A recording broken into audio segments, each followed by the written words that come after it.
إن الحمد لله نحمده ونستعينه ونستغفره ونعوذ بالله من شرور أنفسنا ومن سيئات أعمالنا من يهده الله فلا مضل له ومن يضلل فلا هادي له أشهد أن لا إله إلا الله وحده لا شريك له وأشهد أن محمدا عبده ورسوله اللهم صل وسلم وبارك على نبينا محمد وعلى آله وصحبه أجمعين أما بعد فيا أيها الحاضرون أوصيكم وإياي بتقوى الله فقد فاز المتقون قال الله تعالى في كتابه الكريم يا أيها الذين آمنوا اتقوا الله حق تقاته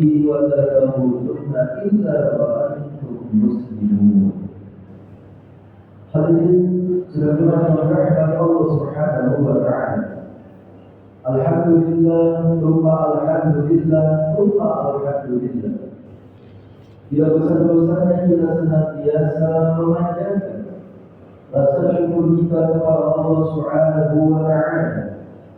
Karena sampai detik ini Allah Subhanahu wa taala juga tidak pernah bosan memberikan begitu banyak nikmatnya untuk kita semua. Terutama tentu nikmat iman, nikmat Islam, nikmat sehat. Dan satu lagi nikmat kesempatan yang Allah berikan kepada kita. Yang hari ini kita dapat melaksanakan salah satu perintahnya yaitu sholat Jumat berjamaah.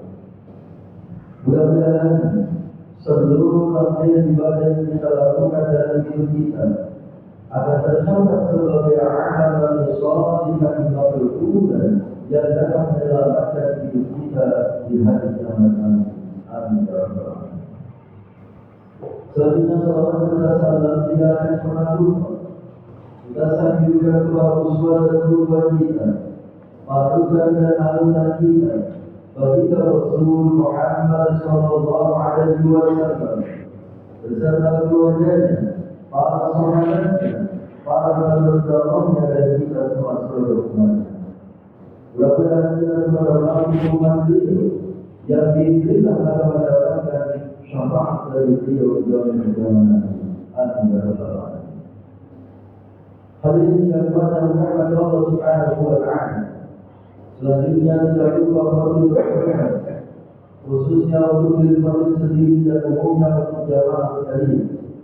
Marilah kita senantiasa meningkatkan kualitas ketakwaan kita kepada Allah Subhanahu wa taala. Artinya apabila masih ada perintah-perintah Allah yang masih belum dapat kita laksanakan, marilah kita laksanakan dengan tetap memohon petunjuk dan hidayah darinya. Dan apabila masih ada larangan-larangan Allah yang masih belum dapat kita tinggalkan, marilah kita tinggalkan dan bersegera memohon ampunan darinya. Hadirin yang dimuliakan Allah Subhanahu wa taala. Dalam kesempatan khutbah siang hari ini, marilah kita kembali merenungkan satu firman Allah Subhanahu wa taala yang terdapat di dalam surah Al-Ankabut ayat 69. Di dalam ayat ini Allah Subhanahu wa taala berfirman, "Walladzina jahadu fina lanahdiyannahum subulana wa inna Allaha lama'al muhsinin." Walladzina jahadu, dan orang-orang yang berjihad, orang-orang yang bersungguh-sungguh fina meniti jalan, lanahdiyannahum, maka pasti kami tunjukkan untuk mereka subulana, jalan-jalan kami. Wa inna Allaha, dan sesungguhnya Allah lama'al muhsinin, sungguh akan membersamai orang-orang yang memiliki sikap ihsan. Ayat ini merupakan kabar gembira yang datangnya dari Allah Subhanahu wa taala. Bagi siapapun yang menginginkan pertolongan dari Allah Subhanahu wa taala, diberikan jalan kemudahan dalam segala urusannya, diberikan kesuksesan dan keberkahan dalam segala urusannya. Maka Allah menjelaskan ada 3 hal yang harus dipahami. Yang pertama, kata Allah, jahadu, hendaklah kita bersungguh-sungguh apapun profesi kita, apapun pekerjaan kita.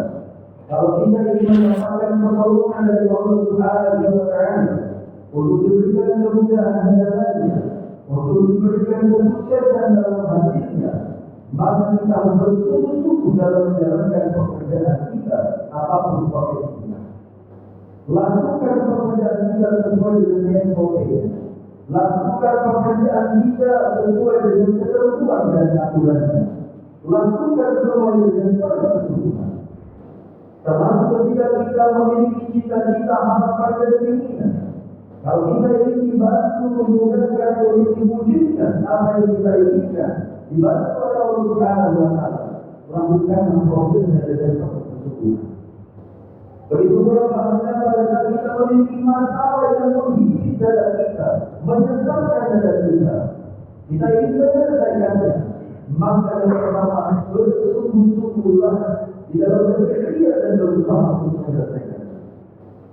Kemudian yang kedua, kata Allah, keinginan, kesungguhan kita dalam berikhtiar, kesungguhan kita dalam berproses, kesungguhan kita dalam mengupayakan apapun yang kita harapkan dalam hidup kita, apapun masalah yang ingin kita selesaikan dalam hidup kita, kesungguhannya tadi keinginan sesuai dengan syariat Allah Subhanahu wa Ta'ala. Lakukan kesungguhan itu dengan tidak melanggar syariat Allah. Lakukan kesungguhan itu dengan tidak melanggar undang-undang yang ditentukan oleh pemerintah. Lakukan kesungguhan itu sesuai dengan aturan yang ditetapkan oleh perusahaan tempat kita bekerja. Lakukan semua prosesnya, semua ikhtiarnya dengan baik dan benar, tanpa melakukan pelanggaran syariat, tanpa melakukan pelanggaran hukum. Apa yang Allah? Kalau kita sudah bersungguh-sungguh, kemudian kesungguhan kita berjalan sesuai dengan aturan, la nahdiyannahum subulan, maka pasti kami akan tunjukkan untuk mereka jalan-jalan kami. Diberikan jalan kemudahan oleh Allah Subhanahu wa Ta'ala, diberikan jalan kesuksesan oleh Allah Subhanahu wa Ta'ala, diberikan jalan keberkahan oleh Allah Subhanahu wa Ta'ala. Sungguh-sungguh dan sesuai aturan. Itu syarat. Kemudian ayat dari Allah Subhanahu wa Ta'ala menjelaskan, wa inna Allaha ma'al muhsinin, dan sesungguhnya Allah akan membersamai orang-orang yang merintis kasih. Allah membersamai itu artinya Allah akan menurunkan anugerahnya, Allah akan menurunkan bantuannya, Allah akan memberikan pertolongannya kepada siapa? Kepada orang-orang yang merintis kasih. Apa itu ihsan? Para ulama menjelaskan ada 3 jenis ihsan.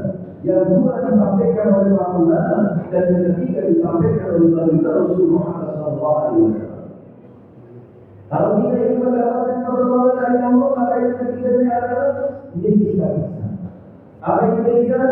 Yang pertama kata para ulama, ihsan adalah badlul manfaati wal khairi ila al-akhirin. Senantiasa berusaha memberikan manfaat, memberikan kebaikan kepada orang. Miliki artinya kebahagiaan kita. Dimanapun, di tempat manapun, usaha senantiasa bisa memberikan manfaat dan kebaikan kepada orang. Kita bisa memberikan manfaat untuk orang lain dengan ilmu kita. Kita bisa memberikan manfaat untuk orang lain dengan harta kita. Kita bisa memberikan manfaat untuk orang lain dengan waktu, pikiran dan tenaga kita. Kalau kita tidak bisa ihsan dengan ilmu, tidak bisa ihsan dengan harta, tidak bisa ihsan dengan waktu, pikiran dan tenaga, ihsan yang paling minimal adalah kehadiran kita tidak menjadi masalah bagi orang lain. Itu sudah terjadi ihsan yang paling minimal. Jangan sampai kehadiran kita sudah tidak bisa memberikan manfaat dengan ilmu, tidak bisa memberikan manfaat dengan harta, tidak bisa memberikan manfaat dengan waktu dan pikiran dan tenaga kita. lalu kehadiran kita justru menjadi masalah bagi orang lain.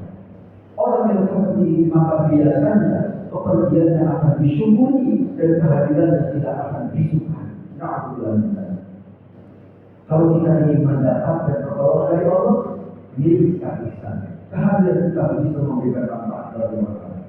Yang kedua, kata para ulama kisah itu adalah ikmalul amali wal isqam, menyempurnakan amal dan melakukannya secara profesional. Jadi orang yang memiliki kisah adalah orang yang kalau diberi amanah maka dia akan laksanakan amanah itu dengan sebaik-baiknya, dilakukan dengan tuntas, dilakukan sampai selesai dan dikerjakan secara profesional, tuntas dan profesional. Jangan sampai hanya tuntas tapi asal-asalan.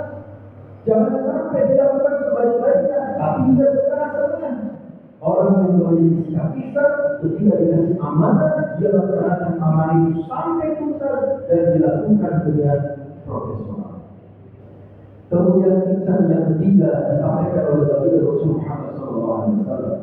Kisah itu adalah An-Ta'budullah, engkau menyembah Allah karena tarahu, sallallahu alaihi wasallam kisah Allah di hadapanmu. Apabila takun tarahu, maka jika kamu tidak mampu menghadirkan Allah di hadapanmu, fa'innahu yaraka, maka yakinlah sesungguhnya Allah bisa melihatmu. Artinya orang yang memiliki kisah adalah orang yang melakukan seluruh kebaikannya diniati hanya karena Allah, hanya untuk Allah, hanya kepada Allah Subhanahu wa Ta'ala. Motivasinya, semangatnya, alasannya melakukan berbagai kebaikan hanya karena Allah, hanya untuk Allah dan hanya kepada Allah Subhanahu wa Ta'ala. Hadirin sekalian rahmat Allah, kalau kita simpulkan definisi kisah, tiga definisi kisah menjadi satu. Berarti orang yang memiliki kisah adalah orang yang senantiasa berusaha memberikan manfaat dan kebaikan kepada orang lain, dilakukan dengan tuntas dan profesional dan diniati hanya karena Allah Subhanahu wa Ta'ala. Kalau kita sudah bisa memiliki kisah dengan makna seperti ini, maka wa inna Allaha ma'al muhsinin, kita akan dibersamai oleh Allah. Artinya Allah akan memberikan pertolongannya, Allah akan memberikan bantuannya, Allah akan memberikan anugerah dan keberkahannya. Demikian yang bisa disampaikan, mudah-mudahan manfaatnya. Mudah-mudahan kita semua senantiasa dihidayah oleh Allah Subhanahu wa Ta'ala untuk senantiasa menjalankan perintahnya, menjauhi larangannya, dan berusaha senantiasa memberikan manfaat bagi orang lain di sekitar kita, sehingga kita sebagai wafatnya dalam keadaan husnul khatimah. Ja'alana Allah wa iyyakum minal faizin al-aminin wa adkhalana wa iyyakum fi 'ibadihi as-salihin wa qul rabbi ighfir warham wa anta khairur rahimin.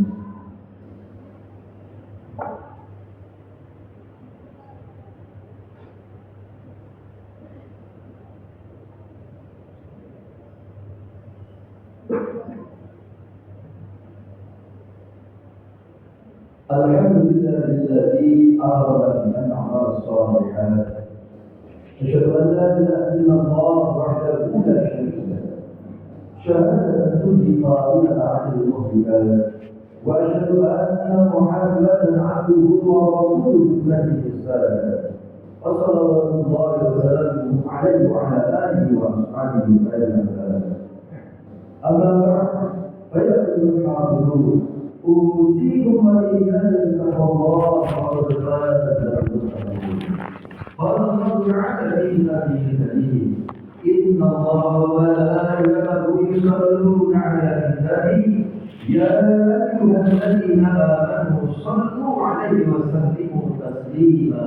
اللهم صل على سيدنا محمد وعلى آل سيدنا محمد كما صليت على سيدنا إبراهيم وعلى آل سيدنا إبراهيم وبارك على سيدنا محمد وعلى آل سيدنا محمد كما باركت على سيدنا إبراهيم وعلى آل سيدنا إبراهيم في العالمين إنك حميد مجيد. اللهم اغفر للمسلمين والمسلمات والمؤمنين والمؤمنات الأحياء منهم والأموات إنك سميع قريب مجيب الدعوة يا قاضي الحاجة ربنا ظلمنا أنفسنا وإن لم تغفر لنا وترحمنا لنكونن من الخاسرين وقل علينا يا مولانا إنك أنت التواب الرحيم اللهم إنك تعلم أن هذه القلوب وليس عندنا محبتك وترسم طاعتك وتوحدت على كعبتك وتعهدت على نصرة شريعتك فغفر اللهم راقبتها وأنبتها واهدها سبلها ولا من الذي لا يثبت واشرب صدورها بحجر ايمانك وجميل التوكل عليك وعنها بمعرفتك ونصرة الشهادة في سبيلك انك نعم المولى ونعم البشير ربنا آتنا في الدنيا حسنة وفي الآخرة حسنة وقنا عذاب النار والحمد لله رب العالمين أقيموا الصلاة